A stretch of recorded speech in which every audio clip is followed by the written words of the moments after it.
So may kukuha ng ating ibon, ayan. Yung brake natin na pula, tsaka yung puti.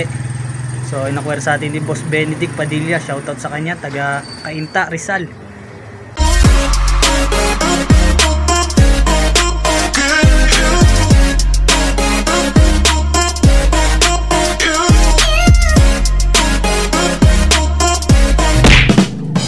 Yun mga ka-Sonic, so welcome back dito sa ating channel, Sonic Loob Vlog. So yun mga ka-Sonic, so for today's video tuturuan natin yung ating dalawang warriors na YB dun sa ating trapdoor mga Sonic. At yun, masanay na sila habang maiksi pa yung kanilang mga pakpak. So yung ano nga pala, shoutout muna natin mga nag-acquire sa atin ngayong araw.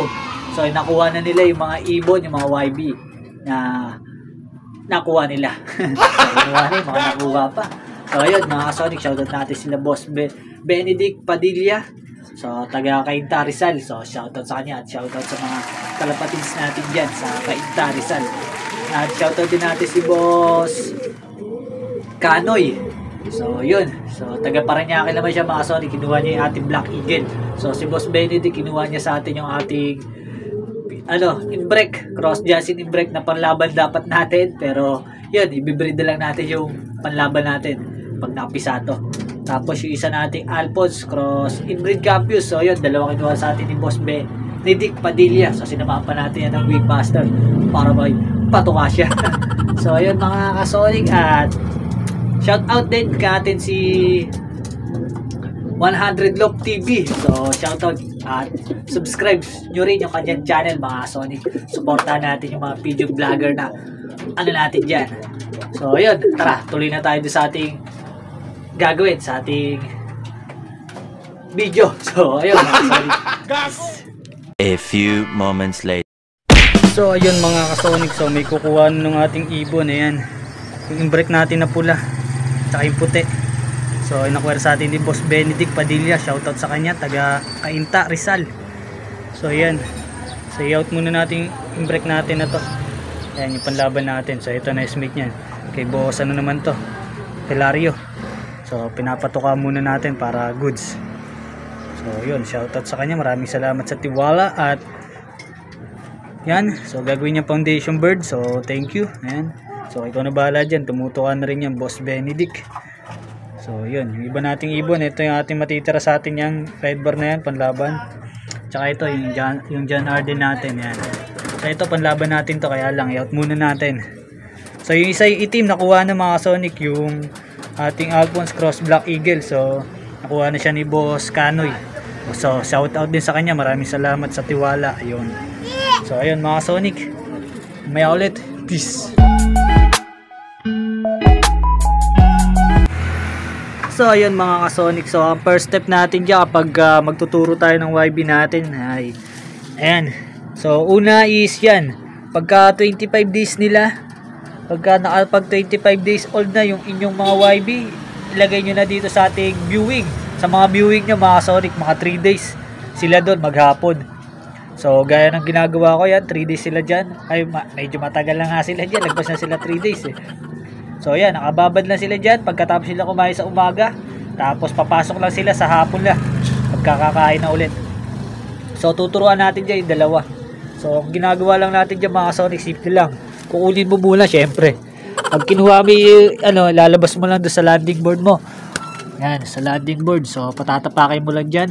Tapos yan, kusang papasok yun dyan. At yan, so papractice nyo na yan. Kapag nagamay-gamay nyo na yan, hanggang sa ulit-ulit lang yan mga Sonic. Kapag pumasok ulit, ayan, kapag pumasok yan, lalabas ulit natin yan dito para masanay siya dyan sa ating landing board. Para habang bata pa siya at maiksi pa yung pakpak niya is tatapakan niya na yung landing board at hindi na siya mangangapa pa. Para kung sakali, yun mga Sonic, nakita yung pumasok na. So ilabas naman natin yung isa, ang ating John Arden. So pa isa-isa lang muna mga Sonic. Kapag sanay na, dun nyo lang sila ilalabas ng maramihan na. Tsaka pag bumaba na talaga yung pakpak. So ayan, ito naman yung John Arden natin. So ganyan lang, ilalabas mo lang ganyan, tapos kusaan na silang papasok dyan. Ayan. So papasok lang yung agad mga Sonic.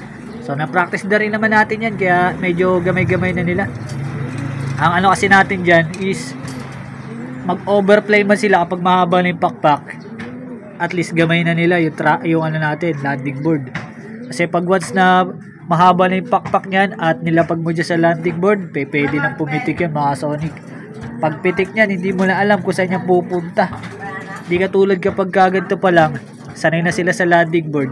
Pag pumitik man yan, dito lang din. Kung sakali makakapa nila at matanaw nila to, alam nila kung saan sila tatapak. Kasi iba dyan is, pagka hindi kabisado dito at pumitik, paikot-ikot lang dito yan mga Sonic. Hindi na alam kung saan siya bababa, kung saan siya tatapak at saan siya papasok, kasi hindi niya na-practice yung pagpasok dito. Kaya yun ang pinaka best tips natin sa mga newbie na gustong magturo ng mga YB nila para maiwas overfly o iwas mapitikan. Pero hindi naman sigurado to 100% mga Sonic. Mga 80% sigurado yun. 80% hindi ka mawawalan dito na ano sa ganitong pagtuturo lang. Depende pa rin kasi talaga sa YB mo. Kung medyo makulit, sigurado yun, lilipad talaga agad yan. Pero pag yung saktuhan lang naman, gagamay-gamay lang yan dyan sa bubong-bubong. So, yun. Ganun lang tayo magturo mga Sonic. Simple-simple lang. Ayan, ito lang dalawa tuturuan muna natin sa ngayon kasi sila lang talaga yung nakapang YB natin. Yung iba kasi is hindi naman sa atin. Kukunin na lang yan. Iniintay na lang natin yung mga kukuha sa kanila. Ayan. Sila na bahala magturo dyan kung ililipad nila o gagawing stockbird. So yun lang, pinakasimpleng paraan natin mga Sonic para lang to sa mga newbie. So ulitin natin, disclaimer lang mga Sonic, para lang to sa mga newbie na hindi pa masyadong alam o hindi pa marunong magturo ng mga YB na lagi silang napipitikan. So ito, ganitong sistema ang ating may re-recommend para sa mga newbie. So kung veterans ka na, wag mo lang pasilip itong video na to. Kung gusto mo naman may i-share ka na pagtuturo sa YB, so i-video mo na lang yan mga Sonic at i-post mo rin para may matutunan din yung mga newbie sa iyong mga video. So huwag ka na lang din mag-comment kung wala ka namang digga sabihin di maganda. So ulitin natin para lang to sa mga newbie. So kung hindi ka na newbie, hindi mo na dapat panoorin to mga Sonic. So yun lang, ganun lang mga Sonic, paulit-ulit lang yun.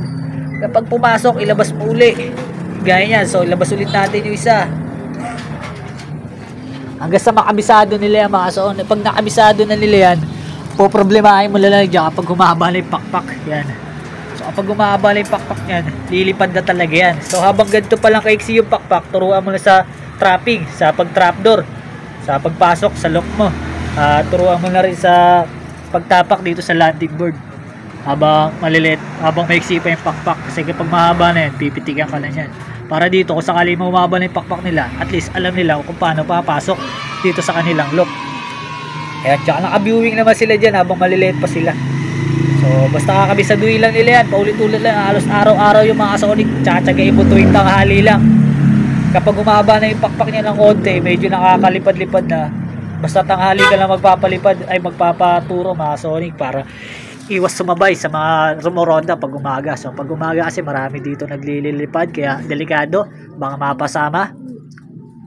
So yan yung tips natin. So nasa inyo na lang din po yan kung susundin nyo mga Sonic. Kung hindi naman, wala rin pong problema, basta itinuro lang natin yung alam nating umuubra dito sa ating loop na sistema sa pagtuturo ng mga YB.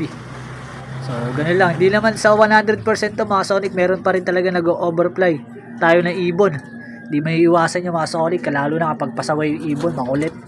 So yun, sana nakatulong to mga Sonic. Yun oh. So mamaya ulit, peace. Yun mga Sonic, so ganun lang tayo magturo ng ating mga YB sa pag-trapping, sa pag-trapdoor para madali silang matuto. So tsatsagain nyo nga lang yung mga Sonic, halos araw-araw nyong ilalagay sa landing board yung ibon nyo, halos kapag ganun palang kaiksi yung pakpak para mas madali silang matuto. Kasi kapag medyo magulang-gulang na yan, mahirapan na turuan niya kasi lilipad na agad yun. Pero pag ganyan palang nakaiksi yung pakpak, pwede pa yung mga Sonic. Kaya yun, so sana may natutunan kayo sa video na to, at kung nagustuhan mo to, huwag mo kalimutan i-share at para matuto rin yung ating mga ibang followers at subscribers natin. Share nyo yung video na to mga Sonic para sa mga newbie at makatulong sa kanila sa pagtuturo ng mga YB, sa mga YB nila. So, ganun lang. Kung may viewing naman kayo, meron kayong katulad kala Ex Machina na may lagayan talaga, pwede rin yun mga Sonic. Mas madali doon. Kasi tayo simple level up natin kaya mano-mano talaga tayo magturo ng ating mga ibon, mga YB natin sa panlaban. So, yun lang mga Sonic at maraming salamat. Shoutout po sa lahat ng mga nag-acquire sa atin ngayong araw. Shoutout po ulit sa inyo at maraming salamat sa tiwala. Basta lagi po natin sinasabi sa mga nakakuha sa atin, basta wala lang sisihan, pero may balatuhan. So, God bless to all. Thank you for watching. Peace.